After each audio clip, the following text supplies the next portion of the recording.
নরসিংদী মনোহরদীতে vitamin A plus campaign 2024 শুভ উদ্বোধন অনুষ্ঠিত হয়েছে।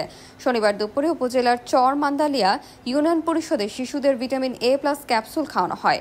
এ সময় প্রধান অতিথি হিসেবে উপস্থিত ছিলেন চর মান্দালিয়া ইউনিয়ন পরিষদের চেয়ারম্যান মোহাম্মদ আনিসউদ্দিন শাহিন। আরও উপস্থিত ছিলেন ইউপি সদস্য হামিদা খাতুন, মুজিবুর রহমান বাবলু, মোহাম্মদ শরীফ মিয়া। সার্বিক ব্যবস্থাপনায় ছিলেন চর মান্দালিয়া 2 সহকারী স্বাস্থ্য মিজানুর রহমান গোলাম ও মোহাম্মদ পলাশ মিয়া সহ আরও অনেকে। ক্যাম্পেইনে প্রতিটি 6 থেকে 11 মাস বয়সী শিশু বাচ্চাকে নীল রঙের ভিটামিন এ ক্যাপসুল ও 11 থেকে 59 মাস বয়সী শিশুকে লাল রঙের ভিটামিন এ ক্যাপসুল খাওয়ানো হয়। 6 থেকে 11 মাস বয়সী শিশুকে একটু নীল রঙের ভিটামিন এ ক্যাপসুল খাওয়াতে হবে এবং 12 থেকে 59 মাস বয়সী শিশুকে একটি লাল রঙের ভিটামিন এ ক্যাপসুল খাওয়াতে হবে।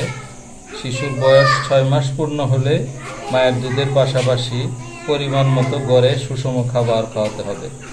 কারণ এই ভিটামিন এ ক্যাপসুল খাওয়ানোর ফলে শিশুদের মৃত্যু ঝুঁকি কমবে। তা আমরা আশা করি যে মাননীয় প্রধানমন্ত্রী দেশরত্ন শেখ হাসিনা যে স্মার্ট বাংলাদেশের স্বপ্ন, সেই স্বপ্ন বাস্তবায়নে জাতীয় ভিটামিন এ প্লাস ক্যাম্পেইন গুরুত্বপূর্ণ ভূমিকা পালন করবে।